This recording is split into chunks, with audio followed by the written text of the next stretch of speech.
Raw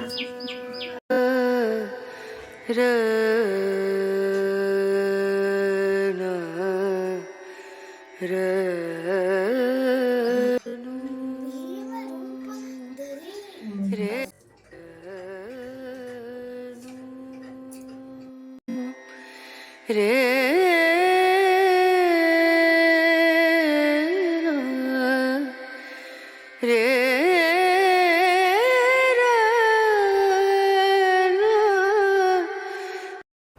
hello my YouTube family, कैसे हो आप सब लोग। आशा करती हूँ आप सभी लोग बहुत अच्छे होंगे। सुबह की राम राम आप सभी लोगों को। और आज दिन है रविवार और तारीख है 2 तारीख। आज है एकादशी। तो बस मॉर्निंग का जो मेरा रूटीन है वो स्टार्ट हो चुका है। 5:30 बजे हम उठ गए थे और उठने के बाद थोड़ा पानी वानी पिया। और आप लोगों को बता दूँ, व्रत में भी मैं पी लेती हूँ क्योंकि मुझे थोड़ा सा मतलब बिना पानी के बिल्कुल भी मुझे रहा नहीं जाता है। तो बस मैंने पानी पिया और लग गई हूँ अपने सारे काम पर। बच्चे भी उठ गए हैं। अनकू आज भी क्रिकेट खेलने के लिए गया है और नायशा तो आप लोगों को पता ही है कितनी वो हमारे साथ ही उठती हैं, बहुत जल्दी उठ जाती हैं। तो बस यहाँ पर बेड लगा दिए हैं और यहाँ पर एक कवर रह गया था चढ़ाने के लिए, वो चढ़ा देती हूँ। और कल नायशा रात में खेली थी खूब अपने इस रूम में स्विमिंग पूल बना के, मतलब छोटे छोटे टॉयज़ से। तो वो उन्होंने इतना ज़्यादा सामान फैलाया हुआ है, दुपट्टे से खेलती हैं, कभी किसी चीज़ से खेलती हैं। और जब मेरी एक आदत अब हो गई है, पहले मैं थोड़ा चिड़चिड़ा जाती थी बच्चों पर कि तुम ये गंदा कर रहे हो, वो कर रहे हो, पर आजकल मैं बिल्कुल भी नहीं चिड़चिड़ाती हूँ। घर को साफ़ सुथरा रखने के चक्कर में हम, पता है, बच्चों को, जो बच्चे जैसे हम अपने घर में छोटे पे मस्ती करते थे ना, वो करते थे, वो बच्चे आजकल नहीं कर पाते क्योंकि आजकल इतना सफाई का ज़माना हो गया घर को सुंदर दिखाने का। तो इसलिए बच्चे वो चीज़ नहीं कर पाते। पर आजकल मेरी जो ऐसी आदत हो गई ना कि मैं कर लूँगी, सफाई कर दूँगी, पर बच्चे, जो मेरी नायशा की अभी जो उम्र है खेलने की, वो उसको खेलने दो। तो आजकल मैं नहीं डांटती हूँ बच्चों को बिल्कुल भी। और यहाँ पर पानी की छोटी सी मटकी रख दी थी रूम में पीने की, तो मैंने कहा इसको भी यहाँ से हटाती हूँ, थोड़ा मैसी मैसी लग रहा था, उसको हटाया। और फिर टेबल वगैरह भी साफ़ करना है क्योंकि बच्चों ने दूध पी के गिलास रखा तो उसके क्या निशान पड़ जाते हैं।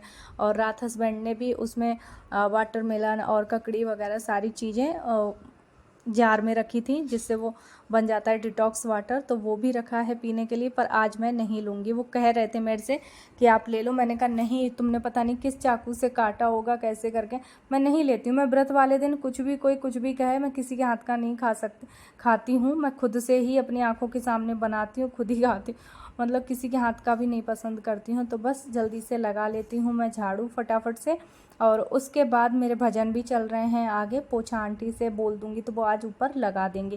वैसे कभी मैं लगा लेती हूँ, कभी वो लगा देती हैं। और यहाँ पर मैं सॉरी, भजन लगा रही हूँ, यहाँ पर भजन लगाए नहीं थे उस वक्त। तो बस यहाँ पे देख सकते हैं धूप कितनी जल्दी, 6 बजे ही काफ़ी कड़क वाली धूप आ जाती है। तो बस यहाँ पर सोफ़े वगैरह सेट कर देती हूँ। नहीं तो क्या, जब बच्चे स्कूल जाते हैं तो मॉर्निंग में 4:30 बजे उठना रहता है, 4, साढ़े 4, 5। तो अभी क्या थोड़ा सा लेट उठ जाती हूँ, 5:30 बजे, क्योंकि गर्मियों में रात वैसे ही छोटी होती है और 10-11 बजे तक सोते हैं और नींद पूरी वैसे ही नहीं हो पाती है। तो इसलिए 5:30 बजे का अलार्म लगाती हूँ और नहीं, वैसे भी मेरी आँख खुली जाती है। तो बस यहाँ पर मैंने झाड़ू वाड़ू सब लगा दिया, सब साफ़ कर लिया, बालकनी में भी पोछा लगा दिया। फिर इसके बाद मैं यहाँ पर नहाकर आ गई हूँ। और नहाकर आने के बाद मैं अपना थोड़ा बहुत स्किन केयर भी कर लेती हूँ।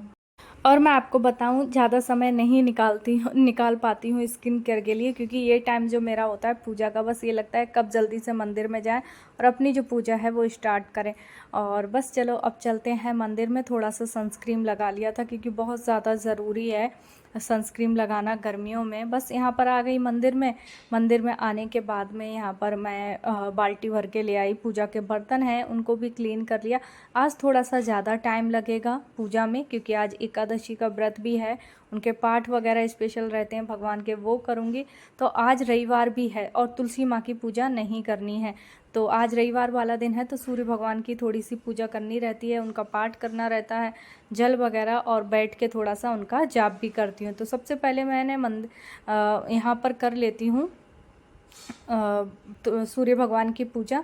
वैसे तो मैं इनका हवन भी करती थी पहले छोटा, पर अभी फ़िलहाल नहीं कर पाती हूँ मैं। जितना हो सकता है उतनी अपनी पूजा को आसान बनाइए, ज़्यादा नहीं हो पा रहा है तो मत करिए, पर हाँ छोटी सी पूजा करिए, दिल से करिए, भगवान को मतलब ध्यान करिए, उनका स्मरण करिए। तो बस यहाँ पर मैंने भगवान को धूप दीप दिखाया, जल चढ़ाया, इसके बाद आ गई अंदर और अब करती हूँ भगवान का आज दूध से अभिषेक। तो जरावा देखा क्या लिखा, लंक जरावा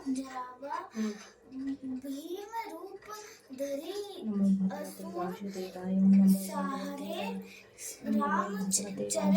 श्री हरि भगवान की जय, लक्ष्मी नारायण भगवान की जय, भगवते वासुदेवाय संजीवन लखन जी रघुपति की नहीं बहुत बताई तुम मम प्रिय भारतीय समझाई।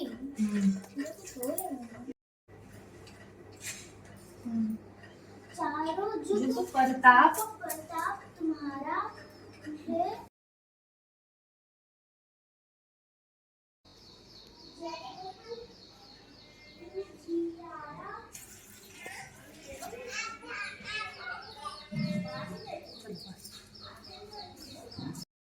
तो फ्रेंड्स यहाँ पर मैंने सारे भगवान को तिलक, चंदन, अष्टगंध से चंदन किया, पीला चंदन, हल्दी, सब विष्णु भगवान को बहुत ज़्यादा प्रिय है। और उनकी जो कथा है वो सुन ली मोबाइल में ही, क्योंकि मेरे पास कथा की पुस्तक नहीं है मेरे पास में। और यहाँ पर भगवान का दीपक लगा रही हूँ, जो कि घी का। आज घी ख़त्म हो गया था, हस्बैंड थोड़ा लेट आए तो इसलिए वाला दीपक रह गया था, पर सबसे पहले बालाजी का मैंने दीपक लगा दिया था। और बस यहाँ पर फूल वूल चढ़ा देते हैं, फिर इनकी आरती करते हैं। और अभी 1-2 पाठ मेरे और रह गए हैं। 1 से 1.5 घंटा लगता है, जब कोई पूर्णिमा या एकादशी तिथि होती कुछ स्पेशल तो ज़्यादा समय लग जाता है पूजा में।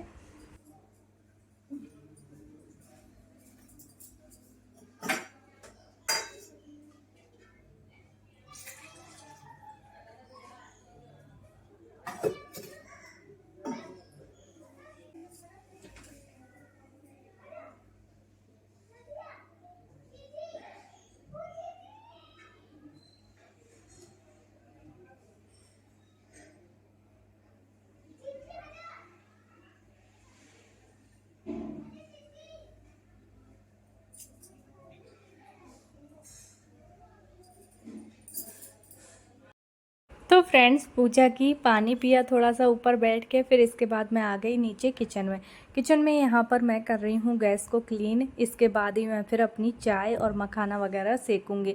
और आंटी जी भी हमारी आ गई थी तो उनके लिए भी मैं चाय और मखाना, क्योंकि वो भी एकादशी का व्रत करती हैं, तो फलाहार मैं आज 2 से अपना भी बनाऊंगी। और पास में अंकल रहते हैं, जो कि आप जानते होंगे, टीना दी, उसके ससुर जी और ताऊ जी आए हुए हैं। तो एक जन का व्रत है अंकल जी का, ताऊ जी का नहीं है, तो ताऊ जी के लिए खाना बनाऊंगी। और अंकल जी के लिए ये साबूदाना, जो कि मैं गलाने वाली थी, पर इसमें मूंगफली के दाने इतने ज़्यादा मिक्स थे, फिर मैंने इसको हटा दिया कि साफ़ करने में समय लगेगा, और मंगा लेती हूँ इसको आराम से किसी दिन फुर्सत में बैठ के मूंगफली के दाने और साबूदाने को अलग कर लूँगी। पर मैंने इसको हटा दिया था, मैंने कहा और मंगा लेती हूँ। और यहाँ पर मैं मूंगफली के दाने, मखाने, ये चीज़ें मैंने निकाल ली हैं, और यहाँ पर मैं इसको सेक लेती हूँ। तो बस थोड़ा सा मैंने यहाँ पर घी डाल दिया है, और घी डालने के बाद में मखाने और मूंगफली के दानों को रोस्ट कर लूँगी अच्छे से। तो आंटी तो मूंगफली के दाने खाती नहीं है, तो वो सिर्फ मेरे लिए मुझे बहुत पसंद है। मैं आपको बताऊँ, चाय से जितना मुझे मखाना नहीं पसंद है ना, उतना मुझे मूंगफली का दाना पसंद है। तो यहाँ पर क्या हो गया था कि कढ़ाई में थोड़ा सा घी ज़्यादा पड़ गया था, और ज़्यादा घी मखाने वाले बिल्कुल अच्छे नहीं लगते चाय के साथ में। तो बस मैंने थोड़ा सा कम कर दिया था घी और सेक लिया यहाँ पर। तो बस हमारी आंटी जी भी देखो कितनी आज खुश हो रही हैं। तो बस चलो अब पिलाते हैं बढ़िया उनको गरम गरम चाय। और आप लोगों को एक चीज़ और बताना चाहूँगी, आप लोगों को काफ़ी ज़्यादा मुझे कमेंट आते हैं कि साबूदाना नहीं खाना चाहिए, व्रत में चावल का होता है। तो गाइस, चावल का नहीं होता है। आप महाराष्ट्र साइड में चले जाओ या MP साइड में आ जाओ, तो इधर के लोग साबूदाना ही मतलब व्रत में बनाते हैं। आप गूगल पे सर्च करना कि साबूदाना कैसे बनता है, तो आपको पता चलेगा। एक ये पेड़ होती है, पेड़ की जो जड़ होती है ना, उससे ये साबूदाना बनाया जाता है। कोई अन्न का इसमें कोई भी वो नहीं होता है, ये पेड़ की जो जड़ होती है ना, उससे बनाया जाता है। तो बस यहाँ पर मैं अपने लिए नहीं, सॉरी, अंकल के लिए और अपने लिए भी मतलब आलू का हलवा बनाऊंगी। तो आलू उबलने के लिए रख देती हूँ। तब तक मैं यहाँ पर चने की जो दाल है इसको भी एक साइड में मैं मतलब भिगो कर रख दूंगी। तो मतलब मेरे दोनों काम हो जाएं। जब तक चने की दाल उधर भीगेगी ना, तब तक मैं यहाँ पर एक तरफ आलू भी मेरे उबल जाएंगे। तो बस यहाँ पर आलू बॉईल होने के लिए रख देती हूँ।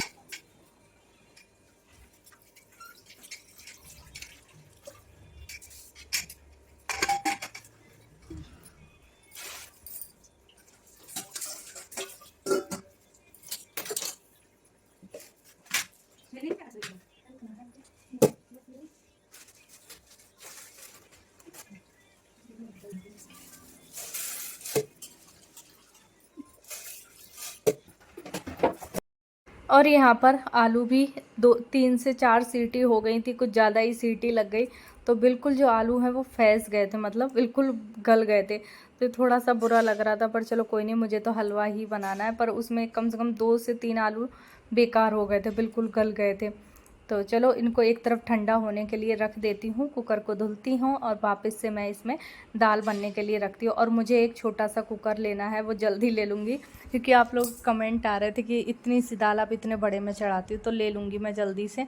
और यहाँ पर मैं आपको बताऊँ, मेरी ससुराल में कंपलसरी है डेली, मतलब दोपहर में दाल चावल तो चाहिए रहते हैं। पर आज एकादशी है, व्रत है, तो मैं नहीं बनाती हूँ। तो रोटी बनाऊँगी। और रात कुछ सब्जी बनी थी, तो मम्मी जी बोली वो बची हुई है, तो सब्जी बनाने की अभी कोई ज़रूरत नहीं है।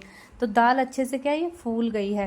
और चने की दाल अभी ऐसे डायरेक्ट बना लो ना, तो इतनी सीटियां लगानी पड़ती हैं। और ऐसे क्या 3 से 4 सीटियों में हो जाते हैं। तो सारे मसाले मैंने उसमें डाल दिए थे, जैसे तेज पत्ता है, फूल है, वो चक्री जैसा आता है, गरम मसाले डाल दिए थे, तो अच्छी बनती है। मतलब चने की दाल में थोड़ा सा गरम मसाला डाल दो तो अच्छी बनती है। तो दाल भी एक तरफ हो रही है और यहाँ पर एक साइड में फटाफट से आटा लगा के मैं रोटियां भी बनाने लगी हूँ। तो बस रोटियां बना दूँ, क्योंकि आज मैं इसलिए जल्दी कर रही हूँ क्योंकि मुझे अंकल के लिए खाना लेकर जाना है।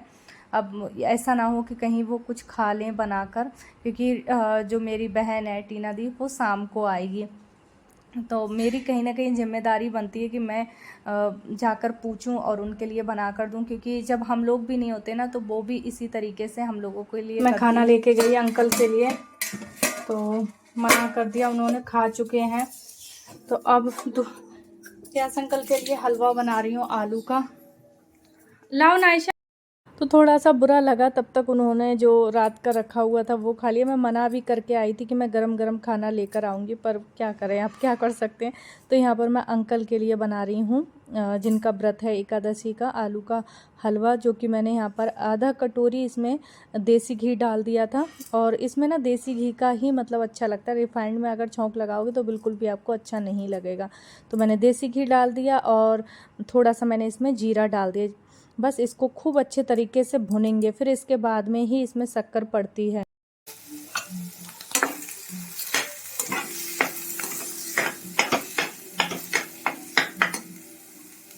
फ्रेंड्स, ब्लॉग पसंद आया हो तो प्लीज़ चैनल को लाइक और सब्सक्राइब ज़रूर करें। मिलते हैं कल के ब्लॉग में। Bye bye.